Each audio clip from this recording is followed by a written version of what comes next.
Hey everyone, this is Towelliee with TGN.TV and welcome to Expert AP, the Abyssal Precipice. Did I say that right? I don't know. First boss here, Caler Andrenos.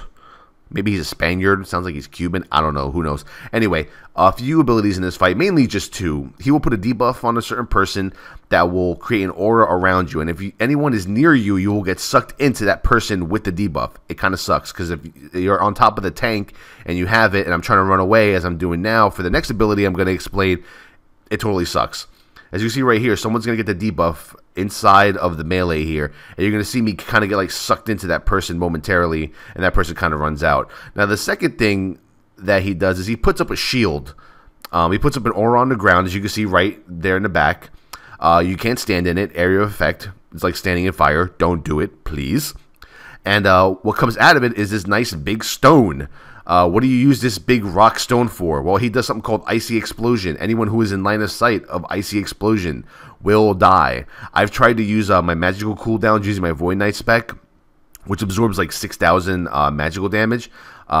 Just for shits and giggles, I just tried to stand in it, and I don't think I survived. Did I survive? No, I didn't. It was like a 17k hit, even with the absorb from my abilities. As you can see, the person who has the debuff is running out. Pretty straightforward boss. You have the debuff, run the hell out. After you're done running the hell out, I usually tank him right here in the same spot, a little bit off, just kind of giving everyone more room to run around. People can stand back there by the rocks and that little teleporter. Also, what I'm showing you right now are my stats using the Void Knight spec. In the Void Knight spec, there are two talents that increase your armor and they increase your strength significantly, and it stacks to 10. Okay, so as you can see right there, I started off, excuse me, morning burps, what can I say? I was out doing a little fun last night. As you can see, the debuff fell off, and now it's going right back up. But I think it's called Ravenous Strength and Ravenous Defense. I'm pretty sure that's the name of it in the Void Knight. But look at my block, 68% block. By the way, it's a nice trinket that dropped. It's for tanks. Basically, it lowers the attack power. You're getting sucked in, those assholes. It lowers the attack power of the target that you're tanking, but it also increases your threat, and it stacks to 5, or I think up to 5 times. Anyway, next boss. Who is this guy? It looks like he should be like in one of like the Star Wars movies or something. This is the Talon encounter. Basically, I pull this guy all the way back here. We'll get back to those stats that I was talking about anyway. He'll target someone, do this whole little like steamboat animation, and just kind of like throw you back. Which is kind of annoying, so you have to keep your back to the canyon behind you. He does something called like Falcon Call, and what you want to do is, if you're a tank, just AoE, you know, taunt with your abilities, tank all these falcons. And yeah, I'm not taking much damage at all. As you can see, I'm blocking a lot. I'm blocking all of like the incoming attacks from the birds. I'm only taking about 2k hits from the actual boss, which is very minimal compared to what I was taking earlier in my, because I was tanking in my AoE tanking spec because I couldn't find a really good single target tanking spec. But now that I have it in Void Knight, it's made it a lot easier for me to survive most encounters, especially ones with a lot of spell damage. Okay, so back to the boss. You want to burn this guy all the way down. At about 10%, he calls on Talon. Talon's there's a big-ass bird chilling on the nest to the left of us, and he's not fun at all. So burn him down, kill him. We got the little mini falcons at the end. Got me mad. I was like, we didn't kill him fast enough. So what you want to do is you want to get aggro on Talon, Ice Talon, put yourself in a position. I position myself right here. And the rest of the raid is going to stand together back by like the entrance to the actual encounter. Now, how the whole charge knockback works, I'm not 100% sure. I know that he charges a person. It doesn't matter. I don't think it matters how far away you're standing from him. There might be a certain distance, but I think you have to stand together with the rest of your group. When we used to do this earlier, we used to stand separately. And when we used to stand separately, we would get one shot. So I'm not sure if maybe it's split damage from the charge. And also, when he comes back from charging someone, if any melee are in his way, he will cleave them if you're not standing in the right place, which is also pretty bad. But basically, a tank and spank, tank him here, have your range stand back there where our range is standing. If you're a melee, get out of the way as he's coming back from just finishing off charging someone. He'll also do a knockback like the first part of this boss encounter did. And that's about it. But yeah, going back to the Void Knight tanking. Without the buff, as you can see, the buff is on me right now. If you look at my buffs, it says a stack of 10. and it refreshes itself. In the Void Knight tree, you have packs. You generate packs. And as you generate packs, you use these packs for certain abilities. Now, for the Ravenous Defense and Ravenous Strength, you always have to have packs available in order to refresh that armor and strength buff. But look how much block I'm getting. I'm getting 68% block from all the strength that I'm getting. Normally, I would have about 52, 53, maybe like 56 around there. I'm not exactly sure. But it's almost like a 10% increase in block. And look at my armor. Even though armor is not the strongest stat for tanks, a 5,000 increase in armor is significant.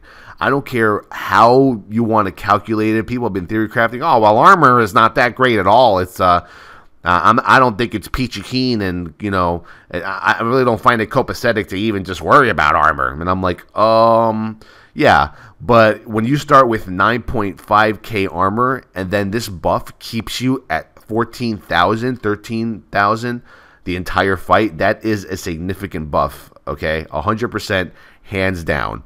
So I'm gonna make a video on my Void Knight spec and my macros. That's going to be my next video, and then I'm going to go back to my experts. I still have Runic Descent to show you guys, and a few of the Tier 1 dungeon, the expert Tier 1 dungeons, so you guys can see those. Back when I was doing it, when I had, like, you know, my normal Tier 1 gear and all blues and shit. But right here, I almost die. I'm like, no, don't kill me, Talon, please.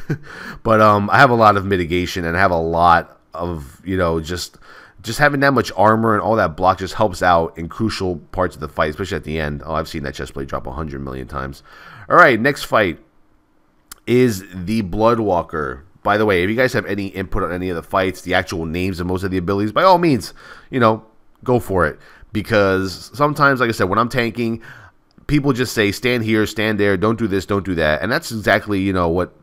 I mean, if there's any ability that affects me as a tank, then I'm going to actually explain the, you know, the whole entire thing to people. But, you know, if it's just a debuff and you have to run away, I really don't get too detailed. So here's the Bloodwalker. You encounter him at 50%. Takes you like 10 seconds to get him to 50%. After you get him to 50%, he turns into, he casts Blood Surge, which you have to run away from, as we just did. And then he becomes a Bloodwalker. So the Bloodwalker, a few abilities. He puts a dot that needs to be cleansed immediately the second it hits somebody. I'm not talking like, you know, wait for it. No. It's called something blood. I'm not exactly sure, but it has to be cleansed. And the second, if you look at my raid frame, someone's going to get it. Now, the second someone gets it, it has to be cleansed. And if you're standing next to someone, it's going to spread to that person.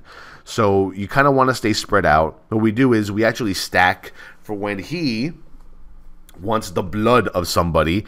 He puts you in this blood crystal. Now, the blood crystal encases the person that he targets. So you have to DPS the blood crystal down, as you can see there, before that blue bar hits 0.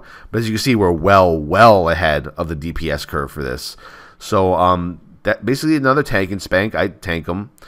He'll pick somebody to get, I guess, blood crystalled. You DPS the blood crystal. When it's the healer, make sure you have a cooldown up, like Reverend Protection or something. We don't have many cooldowns available for melee bosses through the Void Knight spec. A lot of it's like spell damage cooldowns, but if you spec into the Paladin tree like I do, you still have Reverend Protection to give you just that little, you know, 1500 absorb, which is just like a hit. But in my opinion, any cooldown is a good cooldown because there's such a lack of cooldowns in this game for warriors in general. Now, yeah, like I said, basic tank and spank, nothing crazy, nothing fucking out of this world. When it targets the tank, though, that sucks because you're basically taking unavoidable, unmitigated hits, and it's just like bam, bam, bam. But the good part is that your healers are up, so they just get to spam heal you. If you get low while the tank is crystalled, then there might be some sort of healing issue going on because they have nothing else to do but to heal the tank because everyone else is just basically trying to blow people out of the crystal. So this boss is fairly simple. AP, people have said, is one of the harder tier 2s. Oh, here I go. I get encased. No, I'm the blood crystal. Okay, but people say AP is one of the harder tier 2s. I don't know. I guess maybe because now tier 2s don't seem as hard to me anymore. But the Ice Talon encounter at first did take me a while. It took at least maybe like 7, 8, 9 attempts to finally get the hang of it, finally find the right positioning with people. Oh, Awesome, I got a text. Facebook fans, what can I say? Anyway. But no, AP is pretty simple. The last boss to me is a very difficult encounter if your group does not know what the hell is going on. That's one fight where maybe I don't know the names of the abilities, but god damn it, I learned that Void Knights have an actual purge, and that purge actually helped. And look at me, I get fucking blood crystals at the end, and they're yelling in Ven, keep them in there, keep them in there. I'm like, screw you guys. Blue leather. Shoes, give me my goddamn corrupted soul, give me my plaque. Next boss, I think the next boss is actually Ranthar, I think is his name. It's like this little, I mean, honestly, this looks to me like Rift's version of Murlocs. I see these guys everywhere, and they're really nastier looking than Murlocs, and I like them. So this boss is pretty simple. I'll tank him against a wall by that pile of corpses that he's devoured. And what you want to do is, he'll do a knockback to the tank, and basically he'll start charging people like a rabid fucking Jack Russell fucking terrier. He'll just start jumping all over the place from one person to the other. So what we found to do is that he targets, I think, the person who is farthest away from him, okay? So the person who's actually farthest away, as you can see there, the person who was farthest away was way back there, and he didn't get LOS like we kind of wanted him to, and he died. So we're going to res him. We're going to give him a nice little battle res. Not sure what it's called in Rift. I just, sometimes when I say lay on hands or, battle res, I just use the WoW term because people are just like universally in tune with that. So we get him up. So what happens is the proper way to not make him charge you is to have the farthest person stand back there by that column, as you can see there. When he does the animation to knock back the tank, that person simply has to LOS. As you can see right there, once again, it did not happen properly. He still actually hit somebody who was in LOS. So something's not actually happening correctly here. I know we get it one time. I know previous groups I've been with, we've actually had it so he doesn't even move at all. He's supposed to actually target the person who's farthest away. And that person who's farthest away, the second that he does his animation, like he's going to start charging people, just LOS, and then the boss doesn't move at all. You're actually going to see it here very quickly. Damn, I got crit right there. Fuck toughness. Toughness don't work in this game, goddammit. Actually, toughness does work. I just don't have enough of it. There you go. I got the knockback. The person who was farthest away LOS properly, and he didn't charge anybody. So that's basically how it goes. Other than that, it's just a tank and spank. Does he do anything crazy to me? I have no idea. I'm trying to look at the debuffs right now. I don't feel like I'm getting anything that's, gonna kill me. Void Knight tanking, like I said, is just extremely powerful for single target. All that extra mitigation that you're getting and extra damage reduction is just incredible. Those 2700 hits, now turn into like 2100, 1800, 1000 because of the damage reduction that you're taking. But the most important part is keeping your strength and armor stacks up. And it gets extremely difficult to do so. I don't see many threat abilities in the Void Knight tree, so I have been having trouble with threat, as opposed to my AoE tanking spec, which is like, threat city. I barely ever lose threat. But we killed him. Oh, yeah. And we get some more plate. People were like, fucking plate! Ah! In my opinion, too much chainmail drops. Anyway, Calyx here, Calyx the Ancient is the last boss. Now, this is a fun boss. If you've done Hallion in WoW, you'll know how this boss works. So basically, he puts out these 3 beams that rotate clockwise. Everyone has to kind of rotate with the beam and not get hit. He puts up a glacial shield, which I found out that I can purge. I was like, oh my god, I'm a tank and I can purge. He's going to put it up really soon. I'll tell you right now when he does it. No, that's not it. Come on, do it, do it. I just love being able to like do things that healers can do, because they can actually prevent the healers from, there we go, something shield, glacial, right there. You saw that? That was such a quick purge. I had it bound to one of my Naga buttons. I was like, all it basically does is it creates a barrier around the boss, and if you actually hit the boss while he has the barrier up, you take a lot of damage. Now for the other abilities during this fight, he puts this white aura on the ground. If you stand in it, you take damage. If you stand in it too long, you get ice tombed, which you can get cleansed out of. So what I do as a tank is I basically just rotate with the boss, etc., etc. And if that white whatever aura on the ground comes up under my feet, I just take it. I take the damage, I let it ice tomb me, and then I just have the healer just cleanse me out of the tomb instantaneously. You're going to see that I get it several times. Now, as a tank, you just want to keep the boss in the middle the entire time. You don't want to go crazy moving him. He also does another ability. It's called Something Wrath. There's a Glacial Shield and Purged. He does an ability of Something Wrath. You'll see him cast it. Basically, what this does is it takes everyone's HP to 20%. That we definitely know. 100%. It takes you down to 20%. So if you get a mix of that plus damage, then you might actually get one-shot, insta-give, then die. But basically, when you see that ability coming, you know the raid's going to fall to 20%, and basically the healers just have to heal everyone back up above 20%, and then you're okay from there. For me, if you use your Rift Shield, I believe is the name of the ability for Void Knights. If you use Rift Shield, that absorbs about 6,000 magical damage. While the rest of, as you can see right there, he did the ability. The rest of the raid got knocked down to 20%. I didn't take any damage at all. I took like 1k damage because I was able to absorb whatever, I guess, calculations they use to bring you down to 20%. That actual amount I absorbed, so I wasn't really affected by it. So pretty simple boss. You know, get cleansed if you're tombed. If I'm the tank, I'm going to get tombed on purpose. Rotate clockwise. Don't get hit by the beams. By all fucking Christ, don't get hit by the beams. Glacial Shield can be purged by either a Void Knight or whatever healing specs do it. But very fun instance, the Abyssal Precipice. Like I said, I think that's how you say it. This has been Towelliee with TGN.TV. I hope you guys enjoyed this Tier 2 Expert Dungeon.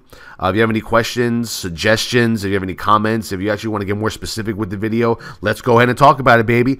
Put a thumbs up. Let's talk in the comments. My next video is going to be about my Void Knight tanking with my macros and my rotation over at the training yard.